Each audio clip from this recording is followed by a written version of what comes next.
கோவலை ஒளி குடும்பத்தாருக்கு வணக்கம். இந்த படத்தை கொஞ்சம் பார்த்துட்டு வந்துடுங்க. எங்கெங்கெல்லாம் அரசுக்கு மக்கள்களிலிருந்து பணத்தை சுரண்டுவதற்கோ அங்கெங்கெல்லாம் அதிநவீன தொழில்நுட்பங்கள் செயல்படும். சுங்கச்சாவடியில் அதிநவீன தொழில்நுட்பம் செயல்படும். இன்னும் கொஞ்சம் நாளில் ஃபாஸ்டாக் முறையை மட்டும்தான் பின்பற்றுவாங்களாம். பணம்லாம் கொடுத்தா வாங்கி மாட்டாங்களாம். உங்கள் பணத்தை எண்ணி வாங்கிறதுக்கு நேரம் இல்லை அப்படி என்று அதிநவீன தொழில்நுட்பங்கள் செயல்படுத்தப்படும்.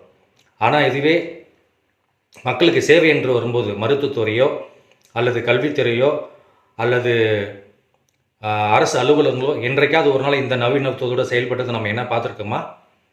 பாழஞ்சல் கட்டடங்கள், மருத்துவமனை, பெயர்ந்து விழக்கூடிய காரைகளில் பள்ளிக்கூட கட்டடங்கள், உடஞ்ச நாற்காலியோட இருக்கிறதுக்கு குடிக்கிறதுக்கு எதுவுமே இல்லாமல் அரசு அலுவலகங்கள், ஊழலும் கையூட்டுமாக நிறைந்த அரசு அலுவலகங்கள், இப்படி தான் அரசு சேவைத்துறையில் இருக்கும்.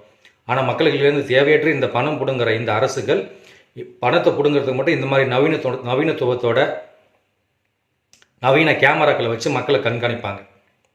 மக்கள் கையில் பணத்தை பிடுங்கிறதுக்கு சேவைக்கு இந்த நவீனத்துவத்தை செயல்படுற அரசுகள் மக்களுக்கு அதிகப்படியான சேவைகளை கொடுப்பதிலையும் கொஞ்சம் நாட்டம் செலுத்தினா நன்றாக இந்த நாடு மக்களுக்கு சேவையாற்றும் என்பதை குறிப்பிடுவதற்காக இந்த பதிவு என்பதை கூறிக்கொண்டு விடைபெறுகிறேன்.